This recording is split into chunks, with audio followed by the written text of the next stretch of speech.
Hello everybody. इस lecture में आप देखेंगे कि हम किसी भी भाषा को कैसे सीखते हैं। आगे की स्लाइड्स में आप देखेंगे हमने हमारी मातृभाषा और किसी दूसरी भाषा को सीखने के तरीकों के बारे में बतलाया है। इस स्लाइड में हम आपको किसी भी भाषा को सीखने के तरीके के बारे में बता रहे हैं। यहाँ पे हमने दो मेथड्स को हाईलाइट किया है किसी भी लैंग्वेज को सीखने के लिए। लेफ्ट हैंड साइड पे आप देखेंगे हम डायरेक्ट मेथड की बात कर रहे हैं, जिसके नीचे हम लिख रहे हैं लोकल लैंग्वेज या मदर टंग, और दूसरा बुलेट पॉइंट हमने लिखा है लर्नड नेचुरली बाय ऑब्जर्वेशन।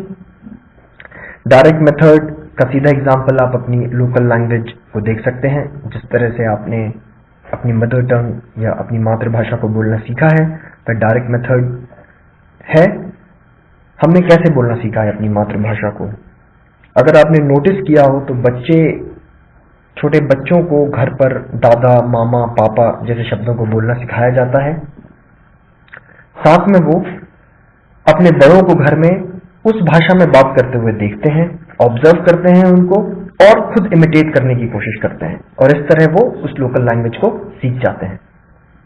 तो ये तो हुआ डायरेक्ट मेथड जिसने हमें हमारी मातृभाषा बोलना सिखाया।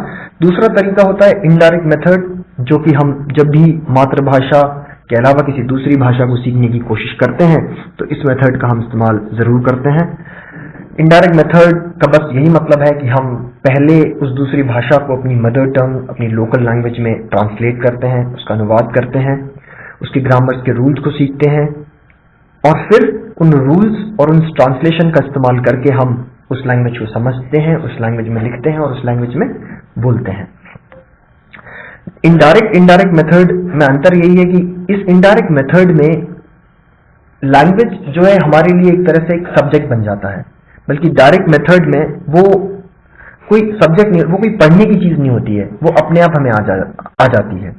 और इसीलिए शायद हमें कुछ भी बोलने से पहले उतना नहीं सोचना पड़ता जितना कि हम जब दूसरी भाषा में कुछ बोलना चाहते हैं या लिखना चाहते हैं तो हमें थोड़ा सा सोचना ज्यादा पड़ता है। कभी कभी ऐसा होता है कि हम सोचते अपनी मातृभाषा में और उसे ट्रांसलेट करते हैं दूसरी भाषा में। इस कोर्स में हमारी कोशिश होगी कि हम चले यहां से इनडायरेक्ट मेथड से। हम सबसे पहले लैंग्वेज को समझें, उस दूसरी भाषा को जिसको हम सीखना चाहते हैं, उसके ग्रामर को समझें, उसको थोड़ा व्यवहारिक बनाएं, उसको अपने रोजमर्रा में उतारने की कोशिश करें, और फिर हम उस अप्रोच को इस डायरेक्ट मेथड की अप्रोच की तरफ ले जाएं, जहां पर हम धीरे धीरे उस दूसरी लैंग्वेज में ही सोचना शुरू कर दें जब हम उस लैंग्वेज में बात कर रहे हैं या उस लैंग्वेज में हम लिखना चाहते हैं।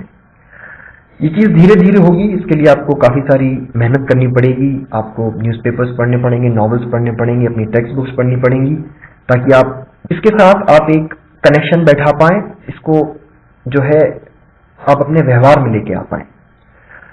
आगे चलते हैं। इनडायरेक्ट मेथड के बारे में हम थोड़ी सी और बात करेंगे। जैसा कि हमने कहा है कि हम इनडायरेक्ट मेथड से शुरू करेंगे इस कोर्स को।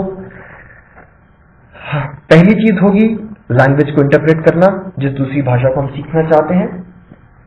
सो इंटरप्रिटेशन ऑफ द लैंग्वेज हमारी फर्स्ट स्टेप होगी। यहाँ पे हम कोशिश करेंगे कि उस दूसरी भाषा में क्या लिखा हुआ है हम उसको समझें, उसको पढ़ना सीखें।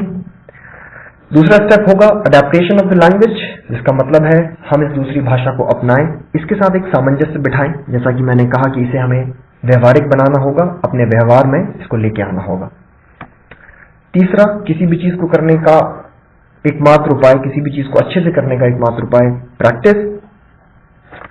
तो आपको जैसा कि पहले कहा कि काफी सारी प्रैक्टिस करनी पड़ेगी, तभी हम इसको फ्लुएंटली लिख सकते हैं, बोल सकते हैं और समझ सकते हैं।